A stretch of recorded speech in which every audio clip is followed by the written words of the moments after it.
magpasan ng krus. Nakaugnay po ito sa pagsunod natin sa ating Panginoong Hesus. Kung tayo po ay nagnanais na sumunod sa Panginoon, pakinggan po natin ang nakapaloob na mensahe sa araling ito. Ang version po ng Biblia na ating gagamitin sa Tagalog po ay ang Bagong ang Biblia at sa English po ay New King James Version. Kapag usapang krus, tapos magpapasan pa ng krus, ano yung karaniwang nararamdaman natin? May nabasa po akong survey, bagamat hindi itong survey na to ay hindi ko makakatawan po sa kabuuan, no?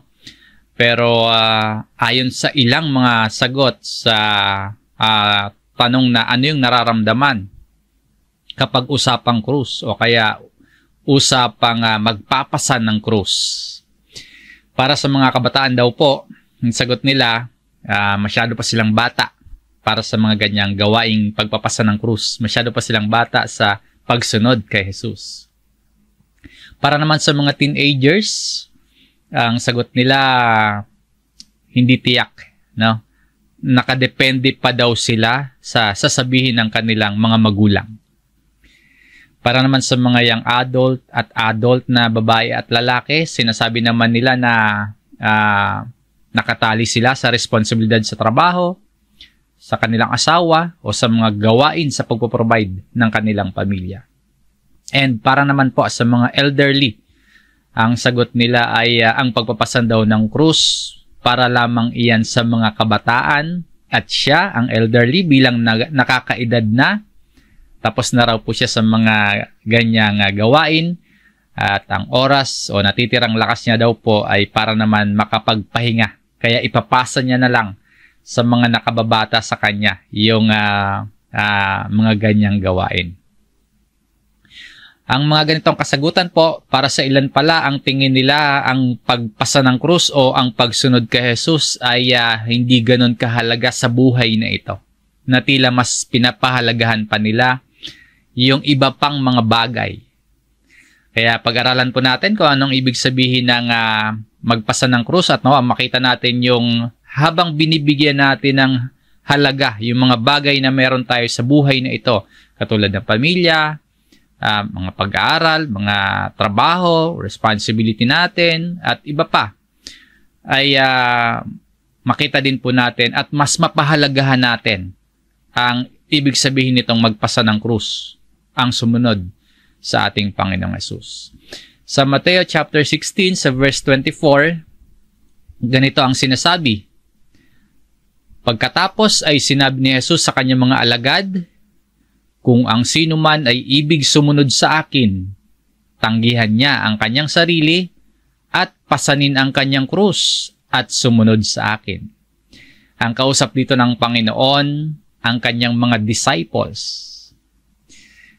Ang sinalita dito ni Jesus ay naitala din ni Lucas sa kanyang aklat. Halos kalintulad ng pagkakasulat na ito. Identical yung mensahe. Basahin din po natin at makikita natin, bagamat identical yung mensahe, merong konting pagkakaiba. Pansinin po natin yung mahalaga yun na pagkakaiba. Mula sa ganitong pagkakasulat ni Mateo, basahin natin ang sulat naman ni Lucas dito sa chapter 9, sa verse 23. At sinabi niya sa lahat, ang Panginoong Hesus ang nagsasalita dito, kung ang sino man ay nagnanais sumunod sa akin, tanggihan niya ang kanyang sarili at magpasa ng kanyang krus araw-araw at sumunod sa akin.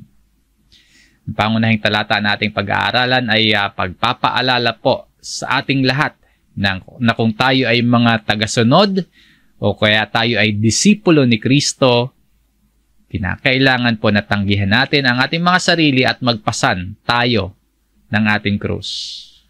Na kung papakinggan natin ang pagkakasulat ni Lucas bilang mga tagasunod ni Jesus, bilang lahat na sinasabihan ni Jesus. Ang sabi po dito ng Panginoon, magpasan tayo ng krus araw-araw. Ibig sabihin, araw-araw na pagpili, araw-araw na pagdedesisyon na sumunod sa Panginoong Jesus.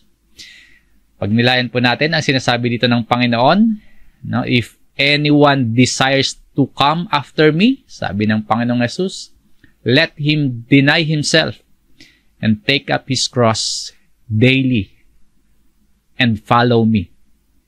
Ang panawagan dito para sa lahat, sa ating lahat na nagdanais na sumunod kay Jesus. At para mas makuha natin ang ibig sabihin dito ng Panginoon, balikan natin yung kasaysayan nila noon kung saan umiiral pa yung batas ng pagpapako sa krus bilang parusang kamatayan. Sa panahon ng Panginoon, sa lugar na ito at sa panahon na isinulat at literal na nangyayari itong pagpapako sa krus, para saan nga ba? At ano yung layunin kung bakit ipinapako sa krus? Tingnan natin yung background. Balikan po natin. Bakit nga ba ipinapako ang mga tao noon? Ang pagpapako, ang crucifixion po ay simbolo ng pagpapahiya, matinding paghihirap at pananakot. Simbolo po ng parusa para sa mga itinuturing na pinakamababang uri sa lipunan. Nung panahon po ng Roman Empire, itong pagpapako sa krus, bakit ba ipinapako sa krus ang mga tao noon? Isang paraan po ng parusang kamatayan na madalas ginagamit laban sa mga alipin, para yan sa mga kriminal, sa mga itinuturing na banta sa kapangyarihan ng gobyerno ng Roma, yung mga nagre-rebelde sa gobyerno. Ang pagpapako sa krus sa taong nahatulang nagkasala ay pagpapahayag ng Roman Empire na kung ang sino mang lumaban sa kanila, sino mang sumuway sa kanilang mga patakaran, matinding hirap, matinding kahihiyan ang sasapitin. Kaya may pagpapako noon, no? Ang pagpapako sa krus ginagamit po ng Imperyong Romano na panakot sa kanilang mga nasasakupan para yung kapangyarihan, yung otoridad sa pamayanan, yung pamamahala sa lugar na nasasakop nila ay mapanatili. So nagiging mabisa itong pamaraan ng Roman Empire para mapigilan yung mga tao na mag-aklas laban sa kanila. Para mapigilan yung mga tao na lumaban sa gobyerno. Bakit pagpapako? At bakit sa krus? No, kung pananakot, kung pagkontrol, kung pagpapanatili ng kapangyarihan, bakit pagpapako? Bakit sa krus? Bakit ganun yung paraan? Kasi po ang pagpapako sa krus ay brutal na paraan. At ang kanilang ipinapako, matagal na paghihirap yung nararamdaman. Brutal na pagpapahirap, no? Matagal na pagpapahirap. Yan yung pagpapako sa krus. Gaano ba kabrutal yan? Gaano ba katagal yung paghihirap diyan? Isipin po natin yung itsura, yung kalagayan ng taong ipinako sa krus. Yung paa, yung kamay, ipinako, nakabitin sa krus. Kaya bawat paghinga, ang kumakapit lamang sa kanya sa kahoy or sa krus, pako eh. So bawat paghinga ng taong nakapako, grabing hirap at grabing sakit yung nararamdaman nun. Pag huminga siya, nababanat yung pinagpakuan. Tapos galing pa siya sa bugbog, sa latigo, galing pa siya sa pagpasa ng krus. Hirap na yung katawan niya. Ganon kasakit. At nakikita ng mga tao yung nararamdaman ng taong ipinako sa krus. Yung kahihiyan, yung pagdurusa, yung panghihina, yung paghihirap, yung sakit na pinagdadaanan ng taong ipinako sa krus.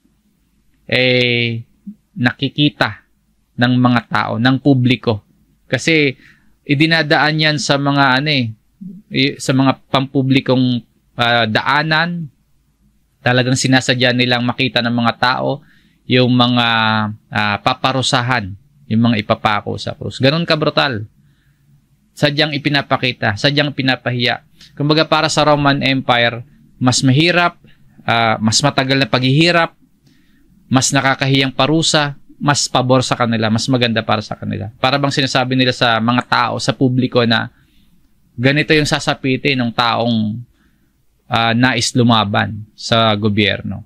So, sa panahon ni Kristo at ng mga apostol, pangkaraniwan sa kanila yung pagpapako sa krus. Kumbaga, madalas nilang makita yung pagpapako sa krus sa mga taong itinuturing na kriminal, mga alipin, mga mababang uri sa lipunan. At yung crucifixion po sa panahon nila ay nakakahiya at nakakatakot. Kaya nung sabihin ito ng Panginoong Jesus sa kanyang mga tagasunod, sa mga nakikinig sa kanya, nung sabihin niya ito na kung ang sino man ay nagnanais sumunod sa akin, tanggihan niya ang kanyang sarili at magpasa ng kanyang krus araw-araw at sumunod sa akin. So, kung sino daw po yung gustong sumunod kay Kristo, ibig sabihin kung sino yung gustong maging alagad, kung sino yung gustong maging Kristiyano, ganito dapat gawin araw-araw.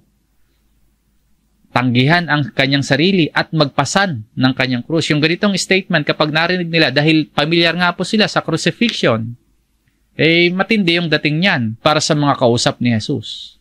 Matindi yung impact niyan. Kasi pamilyar sila sa parusang kamatayan sa krus. Kailangan po natin makita yung bigat, kailangan po natin makita yung kaseryosohan at lalim ng ibig sabihin nito kasi tayo, hindi tayo literally exposed. Marami sa atin o lahat tayo ngayon hindi nakakita ng totoong ipinapako sa krus tulad nung nangyayari sa kanila noon. Siguro makakakita tayo ng ideya or mauunawaan natin ito sa pamamagitan ng mga ilang ilustrasyon, no? Yung katulad ng pagsasadula or mga pelikula. Ang pinakamalapit niya na napanood ko yung Passion of the Christ, no? Yung movie na yon, isa yon sa nagpapakita ng pinakamalapit na ilustrasyon kung gaano kabrutal, kung gaano kasakit yung paghihirap na dinadanas ng ipinapako sa krus. Itong mga kausap dito ni Jesus, alam na nila, pamilyar sila, nakikita nila, ipinaparada sa harap nila, nakikita nila hinahampas ng latigo, binubugbog, sinusugatan yung katawan, nilalapnos yung balat, no, kinakalawit yung mga laman-laman. Kaya nung marinig nila ang ganitong pananalita mula kay Jesus, na kung gusto nilang sumunod, ay tanggihan nila yung kanilang sarili, meaning alisin yung comfort nila, no? Umalis sila sa comfort nila. Pasanin nila yung kanilang krus.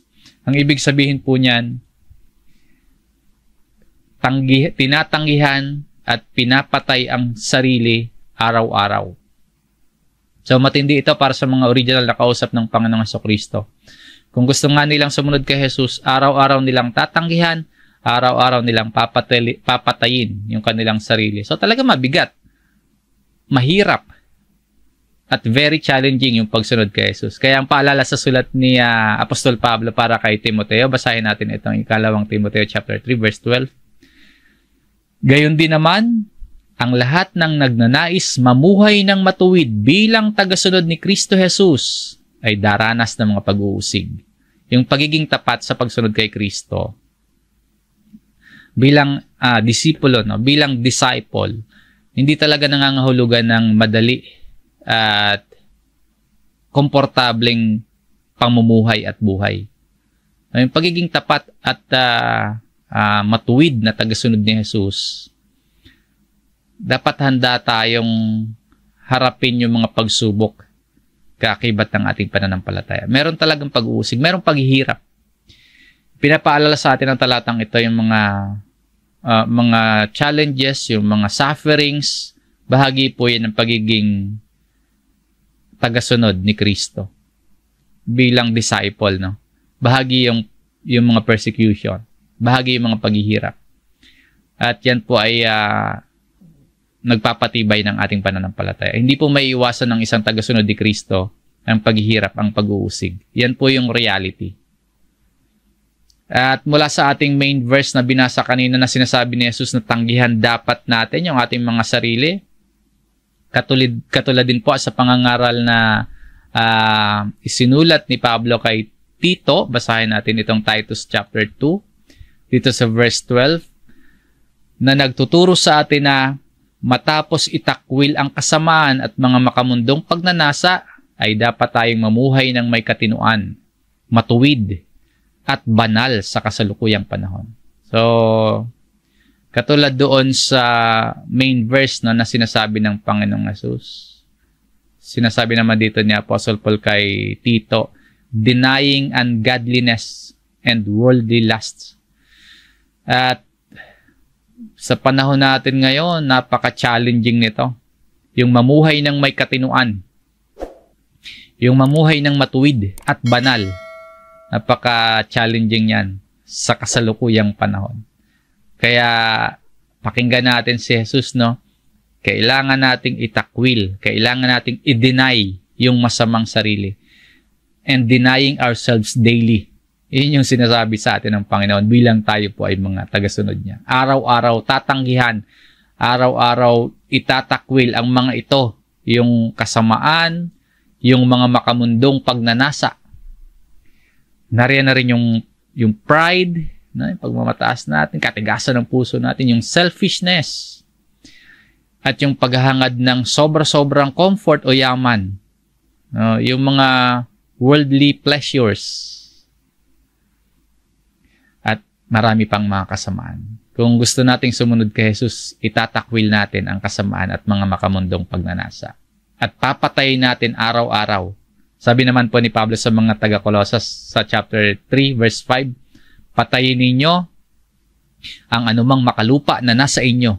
Pakikiapid, karumihan, masamang pita, masamang pagnanasa at kasakiman na ito'y pagsamba sa mga Diyos-Diyosan.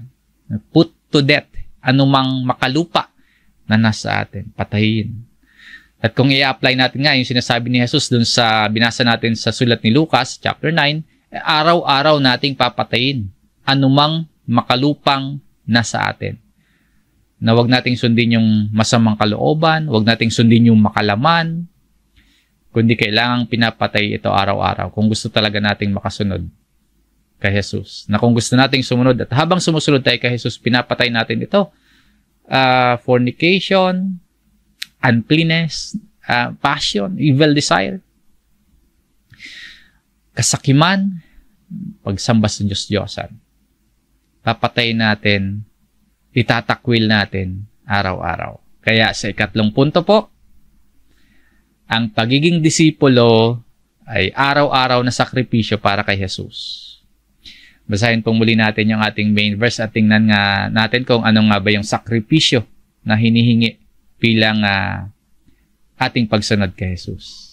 Sa Lucas chapter 9 verse 23, at sinabi niya sa lahat, kung ang sino man ay nagnanais sumunod sa akin, tanggihan niya ang kanyang sarili at magpasa ng kanyang krus araw-araw at sumunod sa akin. Sabi ng Panginoon, and follow me. Yung tunay na pagsunod kay Jesus, nangangailangan ng pagkilos. Kung sakripisyo at sakripisyo lamang ang pag-uusapan, walang ibang pinaka-nagsakripisyo kundi si Jesus, ang Panginoon mismo. At yung pagsasakripisyo niya para sa atin, para sa ating lahat. Sa atin naman po, kung sakaling nakikita natin na may sakripisyo sa sinasabi dito ni Jesus na sumunod sa Kanya, kung sakaling nakikita natin merong sacrifices tayong kailangang gawin, ang sakripisyo dito hindi po literal na mamatay din tayo sa krus, literal na pumasan tayo ng krus, kundi po sumunod tayo sa Kanya. Yung ibig sabihin yan. And paano ba natin masusunod ang Panginoon?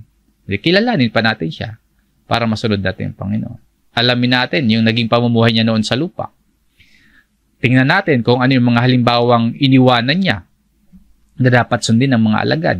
At pakinggan natin ang mga katuroan ng Panginoon. So, meron tayong gagawin na pagsunod bunga ng ating pananampalataya kay Jesus.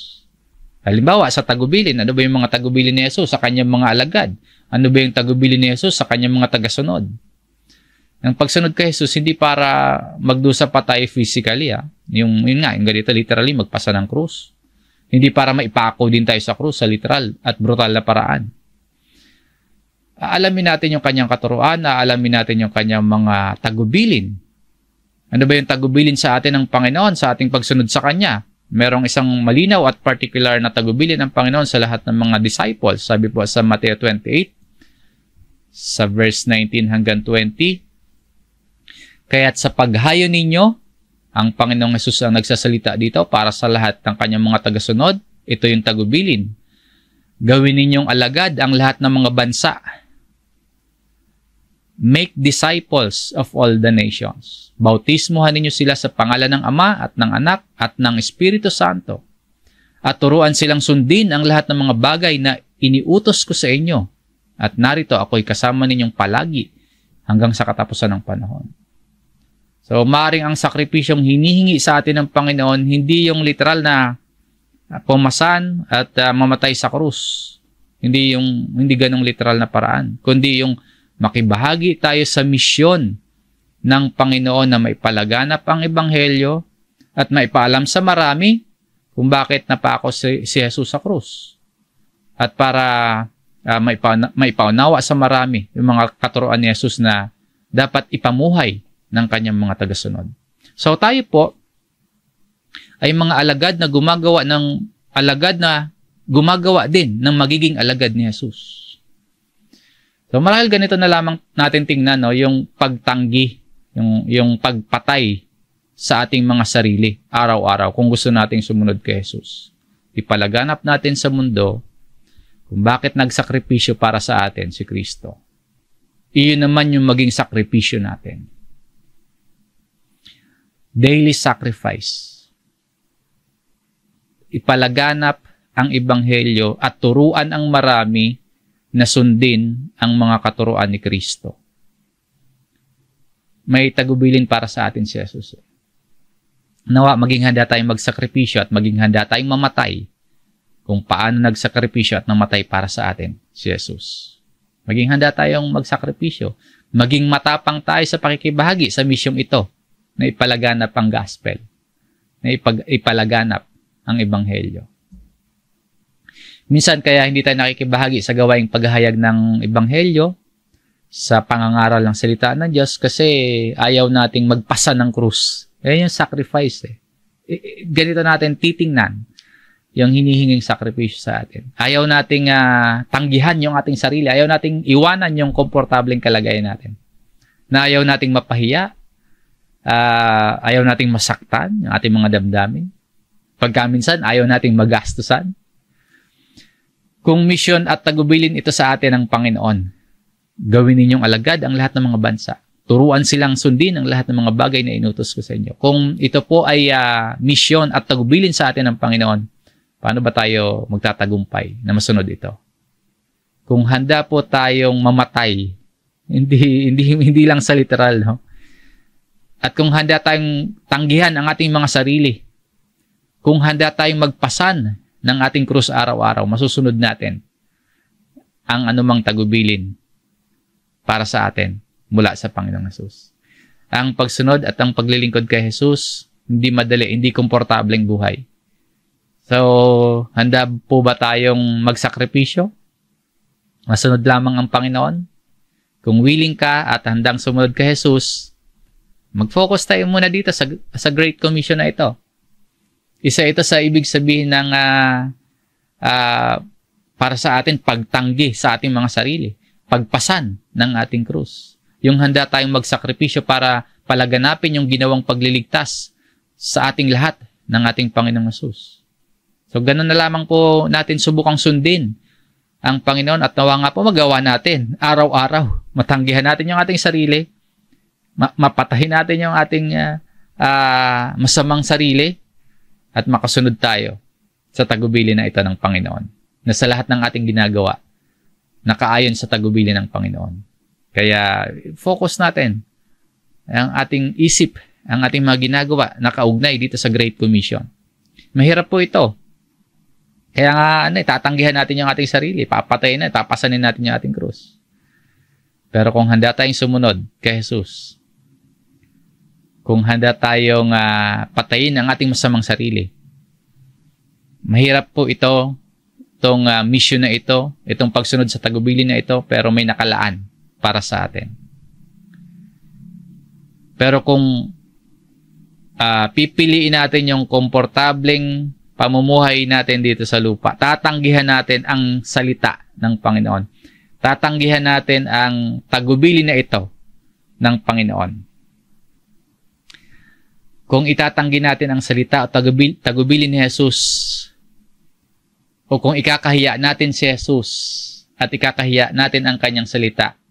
Sinasabi po sa verse 26 ng Lucas chapter 9, basahin po natin, sapagkat ang sino mang ikahiya ako at ang aking mga salita ay ikakahiya siya ng anak ng tao pagdating niya na nasa kaluwalhatian at sa kaluwalhatian ng Ama at ng mga banal na anghel. Kapag ganito daw po, for whoever is ashamed of me and my words, kapag ganyan daw po, ikakahiya siya ng tao. Ayun yung babala dito. Sino mang tatalikod, sino mang ikakahiya si Jesus, ikakahiya ang kanyang salita, ay mahaharap sa pagkapahiya sa muling pagparito ni Jesus. Ibig sabihin, hindi magiging kabahagi ng kanyang kaluwalhatian. So, yung hindi pagsunod kay Kristo, merong spiritual na consequence. Mahirap yung pagsunod sa tagubilin ni Kristo, particular doon sa Great Commission. Pero may nakalaang kaluwalhatian sa pagbabalik ng Panginoon. Ngayon, kung pipiliin natin yung magaan at itatanggi natin, ikakahiya natin ang Panginoon at ang kanyang salita, merong spiritual consequence. Merong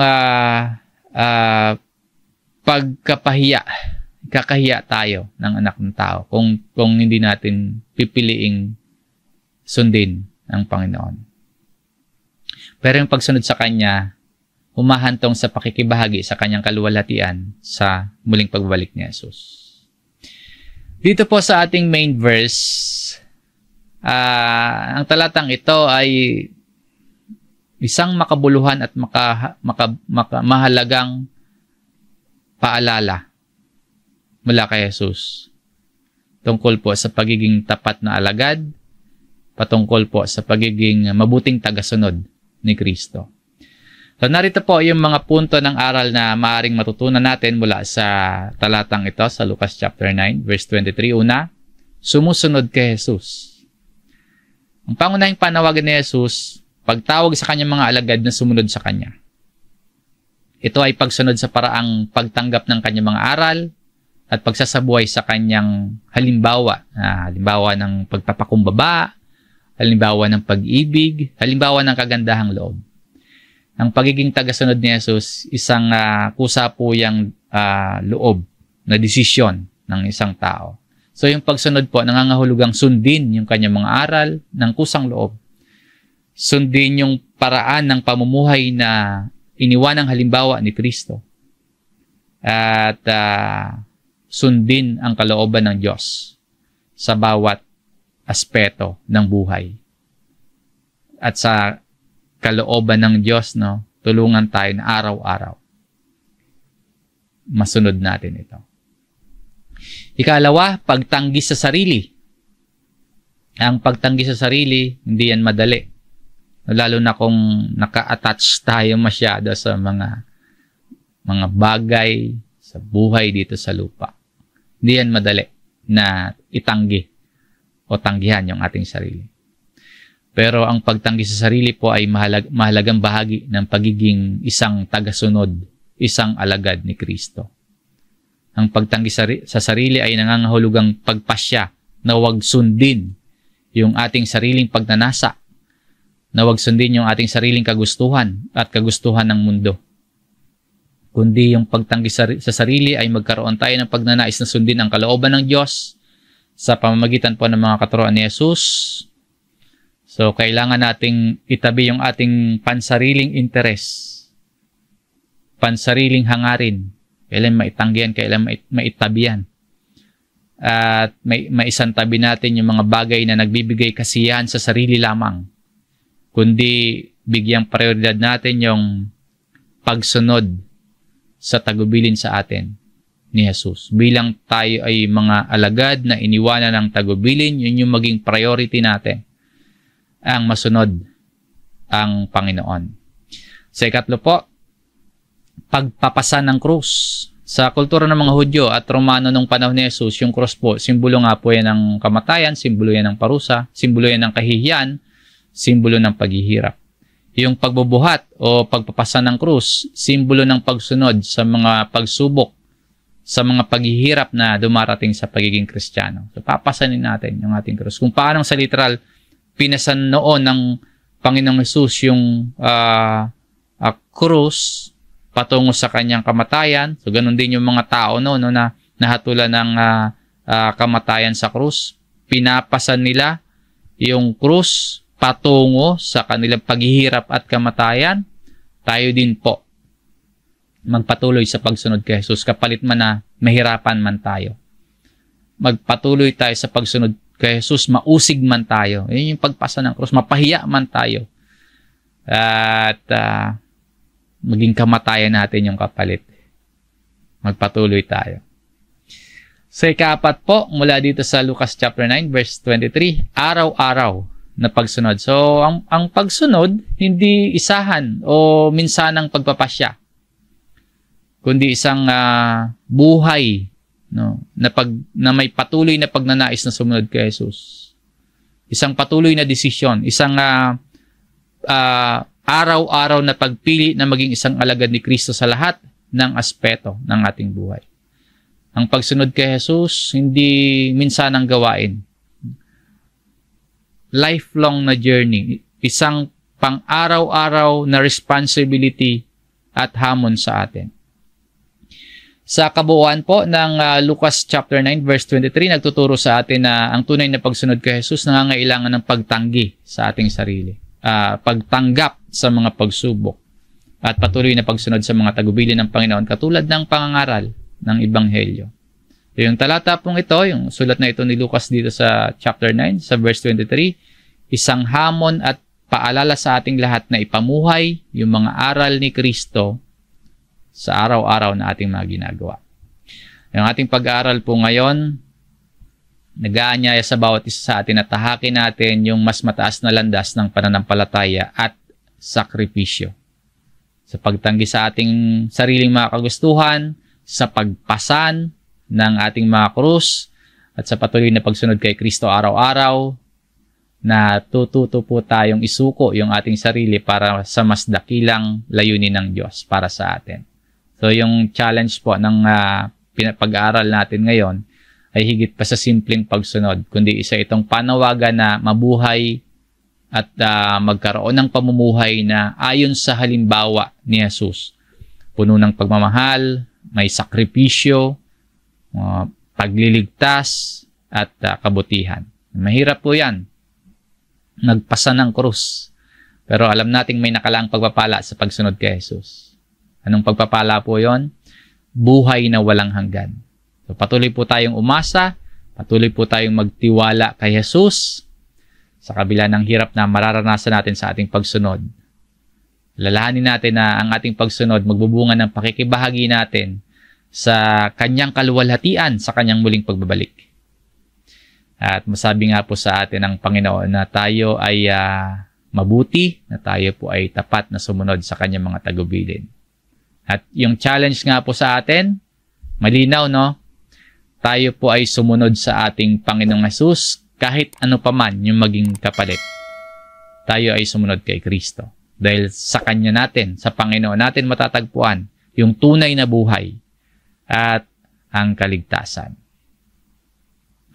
Pagbulay-bulayan po natin ang mga salita at mensaheng ating napakinggan mula sa banal na kasulatan. Nihimo ko po ang marami sa atin na sa inyong mga pribadong oras at mga panahon ay patuloy po tayong magsuri, patuloy po tayong mag-aral ng Biblia. Hanggang dito po, maraming salamat sa inyong pakikinig. Ang biyaya ng salita ng Diyos sumainyo po.